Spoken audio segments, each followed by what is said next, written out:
Bonjour Natalia. Bonjour Annabelle. Annabelle, Ça va bien? ça va? On est ravis de parler du russe aujourd'hui avec toi. Est-ce que vous pouvez vous présenter? Oui, je suis Natalia Vaganova. Je travaille comme professeure de russe en France, mais avant, j'ai enseigné le français à la fac dans mon pays. Alors moi, je suis son élève parce que donc à la base, moi de profession, je suis traductrice anglais vers français depuis 11 ans maintenant. Et j'avais commencé à étudier le russe à l'université. J'ai décidé de reprendre le russe, donc j'avais déjà des bases, donc ça m'a aidé quand même de ne pas reprendre de zéro. Alors, est-ce que vous savez c'est quoi les origines du cyrillique? Il y a déjà le mot Cyril dans la définition même de cet alphabet. C'est un nom d'un moine grec qui, avec son frère, sont partis avec une mission en Europe de l'Est pour évangéliser les pays slaves, les peuples slaves. Et comme ils avaient tous leur langue, il fallait tout simplement mettre les évangiles, les textes religieux, en fait, sur le papier. Et c'était leur tâche de créer un alphabet. Le premier alphabet s'appelait glagolitique. C'est seulement 100 ans plus tard que la christianisation de la Russie a commencé.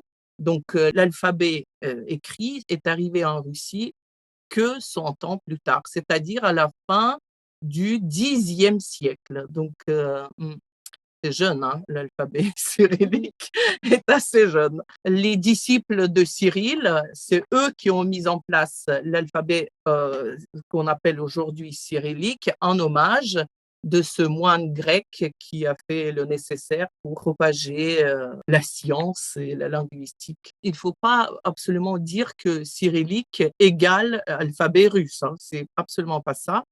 Mais le russe a emprunté dans l'alphabet cyrillique et il y a eu deux grandes réformes en langue, surtout grâce à Pierre le Grand en 1716, quand il a supprimé quelques lettres de l'alphabet et en a ajouté une ou deux pour que ça soit encore plus facile à prononcer.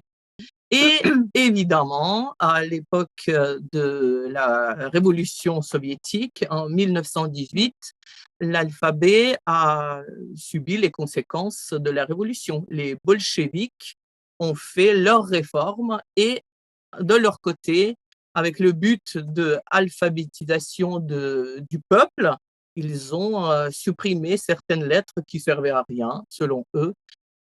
Et aujourd'hui, l'alphabet que nous avons reflète les sons tels qu'ils sont, pratiquement. Quand tu apprends une fois l'alphabet, tu sais comment prononcer les lettres quand tu commences à lire. Il n'y a pas de digramme. Par exemple, c'est quand un son est marqué par deux lettres, comme en français, le son F, il correspond à P et H. Il correspond aussi à un F. Donc, il y a deux façons différentes d'écrire. Je dirais personnellement qu'apprendre à lire le cyrillique à côté du reste, c'est très facile parce que la grammaire russe, elle est très compliquée, on en parlera. Et après, le cyrillique, il y a beaucoup de lettres qui donc déjà ressemblent ou sont identiques à l'alphabet latin.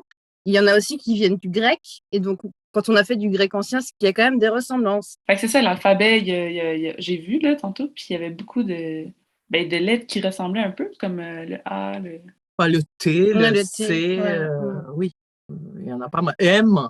Après, ce qui est un peu difficile, par contre, ce que moi j'avais trouvé un peu compliqué, c'est quand on apprend après à écrire en manuscrit, parce qu'elles peuvent être complètement différentes au final de la capitale. Et ça, c'est dur, parce que, par exemple, le T devient une espèce de M à l'écrit. Enfin, ça, c'est un peu dur. La lecture et l'écriture, ça vient quand même assez vite. Mais c'est vrai que c'est étonnant, parce que, par exemple, l'équivalent du D russe, c'est un G, en fait, en manuscrit. Enfin, pour les Français, en tout cas. Donc, ouais. On dit qu'il y a 2 fois moins de mots en russe qu'en anglais. Il n'y a pas, par exemple, la distinction entre poitrine et sein, bras et mains, ou jambes et pieds. Fait que comment on les différencie dans une phrase? Ça existe. l'équivalent de main, poitrine et sein, ça existe bien sûr. Mais sauf que dans le langage parlé, c'est par exemple le bras. Si tu as mal au bras, tu n'indiques pas quelle partie du bras te fait mal et tu parles plutôt avec un mot qui désigne toute cette partie du corps. Et je pense que peut-être aussi le côté terminologie s'ajoute parce que quand même, quand tu vas à l'hôpital, tu vas pas dire j'ai mal au bras, et tu vas quand même montrer et dire en russe quelle partie du bras. Et là, je peux t'assurer que le vocabulaire important existe pour décrire tout ton corps, hein, t'inquiète pas. Hein. Donc, quand tu veux parler de quelque chose de très concret, tu vas t'exprimer avec beaucoup plus d'exactitude, de nommer les choses telles qu'elles sont avec un bon vocabulaire qui correspond. Puis, par contre, j'ai vu qu'il existait un mot pour bleu pâle et bleu foncé. Effectivement, il y a deux mots absolument différents. Mais en même temps, j'aimerais faire la comparaison avec le français, où on dit rose pâle, Oui, vieux rose, et c'est très répandu en russe quand on va décrire exactement la couleur. On va plutôt synthétiser, enfin, plutôt coller deux adjectifs l'un à côté de l'autre pour expliquer ce que ça donne, ou vert bouteille, par exemple, ou bleu roi. Est-ce que vous connaissez des mots russes qui ont été empruntés dans certaines langues? Il y en a beaucoup. Il y en a j'ai l'impression que c'est surtout du français. Oui, ça m'a beaucoup, enfin, ça me marque encore maintenant. Il y a énormément de mots qui viennent du français qui sont identiques ou basés en tout cas sur le français et vraiment beaucoup, quoi. C'est comme manicure, gravure, il y a le curé, et fougère, qui veut dire un verre, un vin. Bien sûr, les mots qui désignent les plats, tout ce qui est la gastronomie française, vinaigrette. Ah tiens, vinaigrette. Mais c'est un faux ami. voilà, c'est un faux ami. Merci Laura. Parce que ça ne veut pas dire la même chose, mais ça a été emprunté du français. Nous, c'est une sauce et en Russie, c'est un plat. Et voilà. Donc, il y en a des emprunts des autres langues, de l'allemand, de l'anglais, surtout tout ce qui est lié à l'ordinateur, du grec, du latin, du turc et de l'italien pour parler de l'art, de la musique. Voilà. J'ai vu que c'était une des 6 langues officielles de l'ONU et c'est même la 8e langue la plus parlée dans le monde. Puis c'est ça, ça a beaucoup aidé avec la terminologie de l'espace. Je crois que le russe reste important parce qu'en tout cas, dans la station internationale, enfin nous, parce que récemment, on a beaucoup suivi Thomas Pesquet en France, l'astronaute, et il a notamment dû apprendre le russe parce que donc, dans la station spatiale, il avait un collègue russe, il devait parler anglais et russe, et parce que généralement, il y a souvent un Français, un Américain, un Russe qui sont dans la station. Et je sais que c'est une langue apparemment qu'il faut encore beaucoup maîtriser quand on est astronaute. Puis comme en français, on utilise le genre et le nombre, mais c'est un peu plus complexe. Combien y a-t-il de genres? En russe, il y a 3 genres, le masculin, le féminin et le neutre. Et un seul pluriel, hein. Il n'y a pas de pluriel exceptionnel, mais par rapport au genre du nom, on forme tel ou tel pluriel. C'est très formel le genre en russe parce que quand vous voyez le mot écrit et prononcé, vous pouvez entendre la consonne ou la voyelle finale et ça définit déjà le genre. Par exemple, je vais donner mascarade, mascarat en russe, ça se termine par une consonne, donc ça va être du masculin. Perestroïka, ça se termine par un A, signe du féminin. Avec le neutre, c'est les voyelles O et IE. Par contre, si vous voyez le mot décliné dans le texte, par exemple, là, il faut savoir qu'il y a des déclinaisons et forcément, il y a quelque chose qui bouge à la fin du mot parce que le russe, c'est une langue aux flexions, aux terminaisons. À l'inverse de langues comme l'allemand, qui est déjà une langue qui se décline, en russe, on décline également les prénoms et les noms de famille. Donc, ça veut dire que en russe, mon prénom, Laura, eh ben, ça peut devenir Lauru, Lauroi ou Lauri en fonction de la place de mon prénom dans la phrase. Donc, en fonction de si je dis pas le chien de Laura ou Laura achète du pain ou je vais en ville avec Laura, eh ben, Laura se terminera pas de la même façon. Donc, mon prénom, il peut avoir au moins 4 formes différentes en fonction de ce qu'on dit sur moi dans une phrase. Ça permet de créer des liens sémantiques dans la phrase et forcément, ça joue sur la compréhension de la phrase. Voilà. J'ai même entendu dire que les jours de la semaine ont des genres. Fait que c'est soit féminin, soit masculin. Et le neutre, oui. Mais en fait, parce que en russe, pour dire, par exemple, mercredi, on va pas dire mercredi comme en langue latine, on va dire le milieu de la semaine. Et le milieu, le mot lui-même, ça se traduit du féminin. C'est du féminin. Et le mot Shabbat, par exemple, qui a été emprunté de l'hébreu, hein, et il tombe sur un jour férié, ce qui va être aussi du féminin. Et par contre, il y a un jour dans la semaine qui est du neutre, c'est dimanche. Et en fait, ça se traduit comme résurrection. Mais là, je suis vraiment curieuse de savoir c'est quoi les autres noms. Le lundi, mardi, jeudi, vendredi. Le premier jour de la semaine, deuxième jour de la semaine, quatrième, voilà, et cinquième. Et c'est beaucoup plus simple. Mais pourquoi on dit que certaines consonnes sont dures et d'autres molles? Est-ce que la prononciation des consonnes dures est plus forte ou ça n'a pas de lien du tout? Bonne question. En tout cas, pour dire que la force de la voix peut changer quelque chose, c'est faux. C'est pas ça. Après, on peut dire que les consonnes russes ont une classification assez complexe. En fait, ça différencie légèrement la prononciation du mot. Parce que on va légèrement palataliser, donc rendre une consonne plus molle que celle qui est dure, et ça va changer le sens du mot. Donc il faut faire attention, vraiment attention. Et en français, il y a le son N qui est dur, comme dans le mot caravane, par exemple, et le mot Espagne. Hein, et là, le N devient N. Quand on prononce bull, bull, bull, bull, ça va donner des mots qui n'ont rien à voir. Et ce n'est pas une seule consonne, c'est pratiquement, il y en a 12 qui sont en couple, dur et molle, et il y a un groupe qui sont toujours durs, un groupe de 3 consonnes qui sont toujours dures, et 3 autres qui sont toujours molles. Qu'est-ce qui fait que on prononce mal ou bien un mot en langue étrangère? C'est justement le travail de la langue, des lèvres, du palais et des dents. Voilà, le secret est là.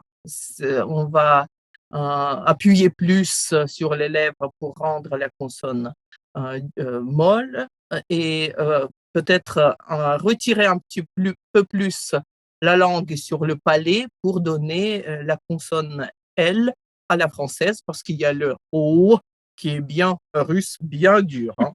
Puis on dit qu'une fois que vous connaissez un mot en russe, c'est facile de construire et d'en maîtriser d'autres, notamment grâce aux préfixes. Qu'est-ce que ça veut dire? Oui, c'est vrai que la langue russe est très riche en tout ce qui est formation des mots, ce qu'on appelle dérivation lexicale, donc ça peut être suffixal, préfixal et parasynthétique. Enfin, ça parle lui-même, c'est-à-dire on ajoute un préfixe à un mot et ça en crée un autre. Pour les adjectifs, par exemple, on peut ajouter un adjectif, ça va ajouter une nuance au mot, mais ce qu'on appelle les mots avec la même racine. Ça peut créer des verbes, hein, parce que finalement, beaucoup de mots russes ont été formés à partir d'un mot simple, monosyllabique dans la plupart des cas, en ajoutant deux préfixes, un suffixe ou pas de préfixe, mais seulement deux suffixes. Et ça, d'ailleurs, ça fait euh, complexité à la langue, à l'apprentissage aussi.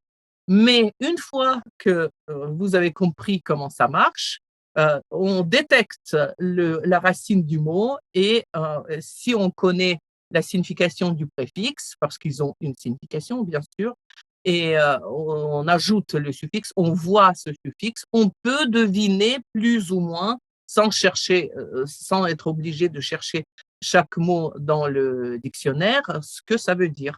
Le russe est une langue en même temps analytique et synthétique. Donc, il y a des cas où on va ajouter d'autres mots pour traduire en verbe du français. Et au contraire, il y a d'autres exemples pour dire sortir, par exemple, on va juste ajouter un préfixe au verbe aller, par exemple. J'ai vu que le terme vodka vient à la base de vada, qui veut dire eau, à qui on a ajouté le suffixe ka pour donner petite eau. Le suffixe ka permet-il donc de créer des diminutifs? Est-ce que utiliser des diminutifs est fréquent en russe? Il y a énormément de suffixes en russe, que ce soit pour les noms, pour les adjectifs et même pour les verbes. Mais les diminutifs, c'est très important utilisé dans le langage parlé. Les Russes en emploient beaucoup. Pour les mots communs, comme vodka, девочка, дочка, fille, petite fille, il y en a d'autres qui s'ajoutent, ça reste correct. Mais dès que tu ajoutes le K à un prénom, ça prend tout de suite une nuance un peu méprisante. Donc, il faut le savoir aussi, hein, mais il y en a d'autres suffixes, à part K, qui s'ajoutent au petit nom, en fait, qui ce sont des suffixes qui rendent le mot plus joli et on s'adresse à la personne avec une certaine affection, douceur. Il existe le mot baba, qui est un peu grossier même. Si tu dis ça à une femme, bah, c'est une insulte. Mais babouchka, ça devient une petite femme plutôt vieille, hein, et ça devient, ça devient plus joli. Enfin, traduit comme ça, c'est pas joli, mais le mot babouchka, il est beau, il est normal, tandis que baba, sans suffixe, il est insultant. Puis, en tout, il y a combien de temps de verbe? Le système verbal emploie seulement 5 formes verbales pour tout. Et déjà, on n'a pas de subjonctif. Pour dire quelque chose au conditionnel, on va se débrouiller avec le temps normal de l'indicatif. Puis, j'ai entendu dire que le verbe être n'est pas utilisé. Alors, comment les phrases sont-elles structurées? Être est absent uniquement au présent. Il réapparaît au passé et bien sûr au futur. Mais c'est-à-dire que la phrase, si tu veux, quand je la dis en russe, pardon, pour traduire du français, je vais dire «Я преподаватель», ce qui correspond à «je suis professeur». Donc, il est artiste, on artiste, ce qui, encore une fois, rend la phrase plus transparente, plus claire, et on sait que si le verbe est absent, c'est qu'il s'agit du présent. C'est comme si on disait il, artiste. Il, professeur. Puis, est-ce qu'on peut changer l'ordre des mots, comme sujet, verbe, objet, ou c'est aussi strict qu'en français? Heureusement, l'ordre des mots en russe est beaucoup plus flexible par rapport au Mm. français. Elle va créer une certaine liberté pour le locuteur quand il parle et l'ordre des mots peut changer parce que ces liens sémantiques, où tu les trouves à la fin des Ouais. noms que tu vois déclinés Mm. et tu comprends le sens de la phrase. Dans le langage parlé, les Russes mettent un certain accent sur le mot qu'ils aimeraient surtout mettre en valeur. Là, le mot principal va se retrouver plutôt à la fin du groupe rythmique, à la fin de la phrase. Mais toi, Laura, qu'est-ce que tu as trouvé le plus difficile à apprendre avec le russe? Il y a une chose qui est assez inhabituelle, même très inhabituelle pour les francophones et pour les personnes qui parlent une langue latine, c'est ce qu'on appelle l'aspect du verbe en russe. Parce qu'en russe, quand on apprend les verbes, on les apprend obligatoirement par paire, c'est-à-dire qu'il y a deux formes. Parce qu'en russe, un verbe, il ne sera pas exactement le même selon qu'on parle d'une habitude ou d'une action terminée, par exemple. Donc, c'est-à-dire que, par exemple, si je prends le verbe voir, il se dira vidiet et uvidiet. Donc, les deux mots russes, il va dire la même chose. Il n'y a pas de nuance. Généralement, après, il y a des exceptions, mais on ne va pas rentrer dans ces détails-là. Mais globalement, une paire de verbes russes, il n'y a pas de différence de sens. Ça veut dire voir et c'est tout. C'est juste que selon ce que tu essayes de dire, si c'est un acte habituel, tu utiliseras une forme, mais si c'est quelque chose de terminé, une autre. Donc, tu dois forcément apprendre les deux formes. Et en fait, ça se rapproche un peu de ce qu'on a en espagnol et en portugais, le ser et estar, même si, bon, là, pour le coup, c'est beaucoup plus simple parce qu'en espagnol et en portugais, on n'a que cette combinaison, mais c'est déjà assez compliqué pour un français, je trouve, de comprendre cette différence. Cette catégorie d'aspects qui n'existe pas en français, ça reflète en quelque sorte la mentalité. Il y a un aspect qui parle de l'action dans son processus, sa répétition, et l'autre aspect qui va parler plutôt de quelque chose d'acquis, du résultat. Et une chose qui est très difficile, et je pense qu'on reconnaît un apprenant au fait que on fait des erreurs d'accentuation parce que le russe, c'est une langue qui est accentuée. Le français, c'est une langue qui est globalement monocorde. Alors évidemment, il y a des intonations des fois si on veut accentuer quelque chose ou si c'est une question. Enfin, mais sinon, le rythme est quand même assez monocorde, enfin, plat, quoi. Alors qu'en russe, on accentue les mots au début, à la fin, donc ça change. Et ça, c'est très dur. Et quand on apprend, par exemple, un français, il aura tendance à accentuer la fin d'un mot quand il parle en russe. Et ça, c'est très dur. Et il y a une difficulté, c'est que pour les apprenants, les accents donc, sont indiqués sur les manuels. Donc, on voit à quel endroit il faut donc, accentuer une partie d'un mot quand on apprend. Mais en réalité, dans les livres, dans les journaux, les mots ne sont pas accentués en russe parce que les russophones savent instinctivement comment le faire. Donc ça, on l'a quand on apprend. On nous dit, ben là, tu dois accentuer. Mais en réalité, non. Et c'est quoi, justement, les découvertes que tu as faites sur cette langue? Alors, ce que j'ai découvert, c'est que c'était une langue un peu plus directe dans la façon de parler parce qu'en fait, en russe, on utilise beaucoup plus facilement l'impératif qu'en français. Parce qu'en français, par exemple, on ne dira pas donne-moi du pain. On dira est-ce que tu peux me donner du pain? Est-ce que tu pourrais me donner du pain? On utilisera le conditionnel parce que donner des ordres, généralement, c'est l'utilisation de l'impératif et généralement assez mal vu en français. Alors qu'en russe, absolument pas. En fait, on peut utiliser l'impératif. On peut aller dans un magasin, par exemple, et dire bah, donnez-moi du pain sans que ce soit mal poli. En fait, c'est juste que ça passe. Et ça, j'ai remarqué. Et c'est un peu étonnant au départ parce que c'est vrai qu'un francophone a tendance quand même à beaucoup utiliser le conditionnel, à faire attention, s'il vous plaît, est-ce que vous pourriez me donner ça et tout. Alors qu'en russe, on peut être plus direct sans que ce soit mal, quoi. Et d'un côté, c'est assez pratique parce des fois, le français, c'est quand même très, oui, on met les formes et blablabla. On va pas tout de suite droit au but. Alors que là, c'est, voilà, je veux du pain, donne-moi du pain. Et puis, c'est tout. Donc ça, j'ai remarqué. Mais c'est vrai que c'est dur de s'y faire parce que nous, on a cette tendance à toujours rajouter, s'il vous plaît. Toujours un peu cette peur de déranger, de donner un ordre, et même à quelqu'un de proche, en fait. Et qu'est-ce que tu aimes le plus dans cette langue?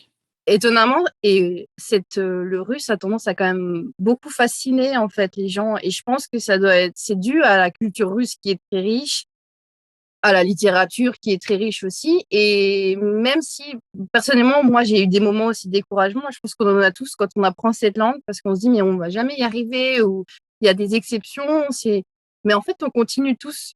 Donc, c'est pas une langue simple, mais en tout cas, elle donne envie de s'accrocher et de continuer. Parce que je pense qu'il y a une fascination derrière pour la culture. Et le fait que, surtout, elle est tellement différente du français que ça nous fait découvrir ça nous fait découvrir une culture qui n'a rien à voir avec la nôtre, mais aussi une langue qui n'a rien à voir euh, avec ce qu'on connaît. Ben, c'est ça, une langue. Plus tu l'étudies, plus tu trouves de complexité, de choses à découvrir, des exceptions qui accompagnent toujours les règles. C'est un monde. Et même sa propre langue maternelle, ce qui me fascine chez Laura, c'est que elle découvre, même dans sa propre langue, elle fait toujours des petites découvertes, elle en parle et elle me fait découvrir aussi. Et je trouve ça génial. Ouais. Ben, merci beaucoup les filles d'avoir assisté au podcast. Est-ce que vous pouvez me dire où on peut vous suivre sur les réseaux? J'ai un profil LinkedIn et on peut me trouver sur Facebook aussi sous le nom de Natalia Vaganova.